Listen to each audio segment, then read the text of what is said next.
reason somebody thinks they need another ticket or whatever, I will have these. They need to come see me.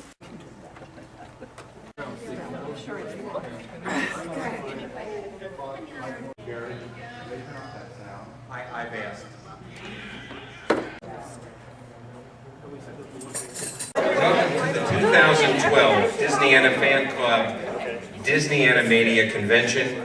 And I went into a bookstore, I walked into a bookstore, and I picked up a book of fairy tales, and I started paging through the book, and I came across Hans Christian Andersen's The Little Mermaid, which I knew. I think everyone's heard of that story, but I actually had not read it.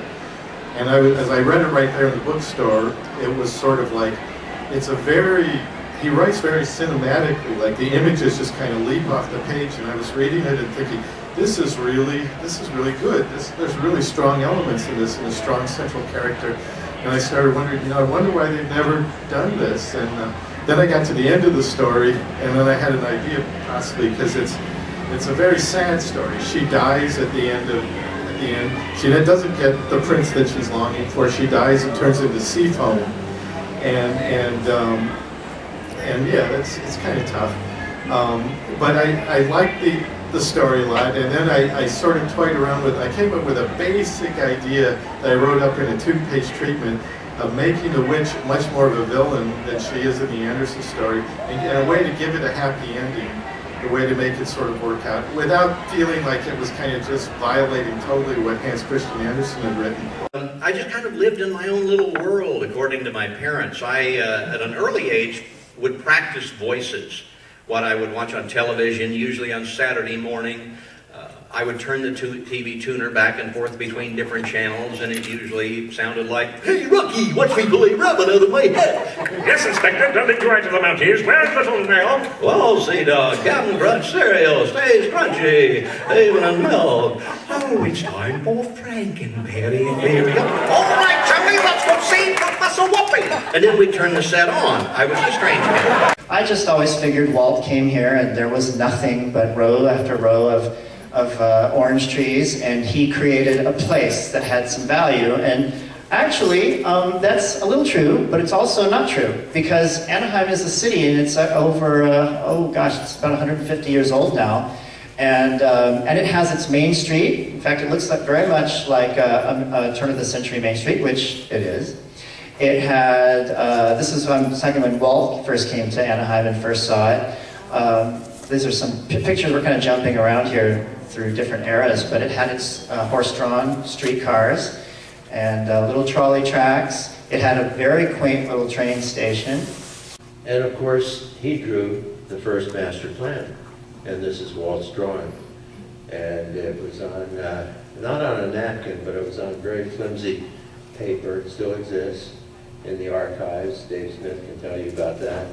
And it's pretty much what we set out to do, and over the years pretty much has remained as the backbone of all of Walt Disney World. What really started my relationship with Walt, when they did Lilybell, which was the little steam train that ran around his yard, the machine shop at the studio built the steam locomotive, all the cars, installed all the track at his house in Holly Hills. Well, my brother and I used to go up there with my dad on the weekends and go around on a flat car and make sure all the switches worked and that the gardeners hadn't gotten gravel into anything. And then we would clean all the cars out. And then whoever was coming to ride it that day would show up, and we got to go play in the pool. And Saturdays was the maid's day off. So Walt used to fix us lunch. And he said, "You can have anything you want as long as you eat whatever I put in front of you," which was usually hot dogs or peanut butter sandwiches or whatever. But I love the buffalo head shape. There was kind of a sadness to a buffalo. But I like the crest of this gorilla. And as I was telling this animator standing on my shoulder, I said, "You should have like this big gorilla crest there where the muscles attached to have a big gorilla jaw down there." and the brow, it's a very expressive brow. And but kind of the wild muzzle of a wild boar, and I had a wild boar with its tusks also in my office. But the beard of a buffalo. But I don't know, he's got to be, you got to hug him. He's got to be soft. So we'll give him the mane of a lion, the body of a bear. The horns are kind of a combination of a variety of different horns of animals that I had in the office. And as I was describing this, I was feeling like this is kind of working here. But there's something about him that I felt like, how is Belle going to fall in love with this guy? How is the audience going to believe that she could love something so scary and awful looking? And I mean, you're used to the Beast now, but at that time, I was just looking at this combination. I mean, but how is Belle going to fall in love? I got to soften him. I'll give him some cow ears. That kind of just takes a little of the edge off. But inside is a prince, and he's trapped. And the eyes are the window to the soul. And there's something in that character that's longing to get out, a transformation that he's hoping, that this girl, Belle, can set him free. And as I did that, I finished the drawing. It's like, that's him. That's what the Beast is going to look like. There he is. I roll into a house, 9 a.m. Flash my badge to security. They know who I am. Breakfast at the commissary. A bagel and honey. Then it's time to get serious and make with the funny. Cause we're anime. That's right, we're anime. We're not Phineas and Ferb. Yeah, we're anime. The pool house was a projection room, and we could see all the movies I ever saw as a child. I saw there in this room, and they had a bar at the back, and it's like a soda fountain. And we loved to go in there, just like they're doing there. My siblings loved root beer floats. I was more a ginger ale girl.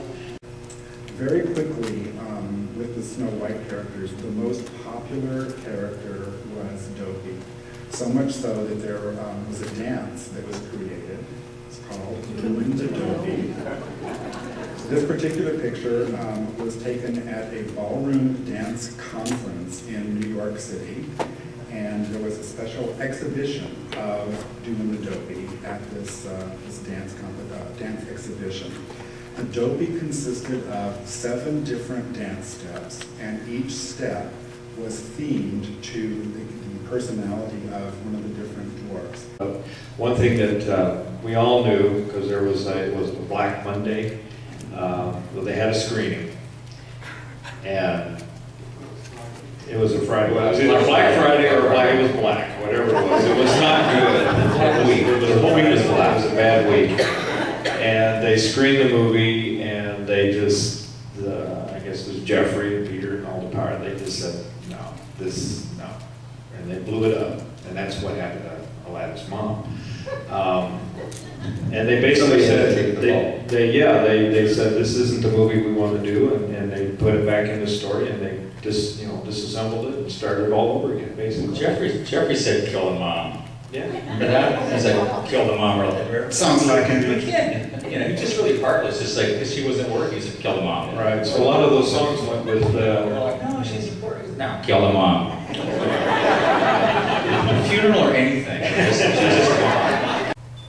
Each of you has a passion connected to Disney, but each of you has your own unique perspective on that from your careers or those who have worked around you as well. Well, actually, Tim was selected first. And the story is that originally it was the Marty Martin story. And Tim was going to play Marty Martin. Except he didn't. And Tim, even though he's rather shy and difficult to speak up for himself, he decided that he would rather play the role of Spin. And so they rewrote the script so that Spin and Marty had equal roles in the series. And Tim tells me, and I believe this, that he said, I know the perfect guy to play a snotty little rich kid. Me. My friend Dave. And so that's the story that Tim has told me and everybody else. And you know what? Knowing Tim all these decades, I believe even at 14, he would say something like that. And so I was out there, and it was the man who was sitting with a fan backward on a chair. The back of the chair was coming up this way. And the figure was working. And all the music was playing and so on. And he was speaking. And all of a sudden, I heard this sound, and it was the stage coming around, and I was just at the point of tying the cord in the fly to hold the pants down. And I thought, I can't stop here. What do I do?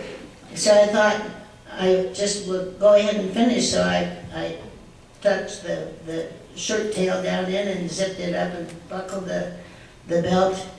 And he was fanning with his fan, fanning himself while I was doing this. And then he finishes as I'm starting to get up.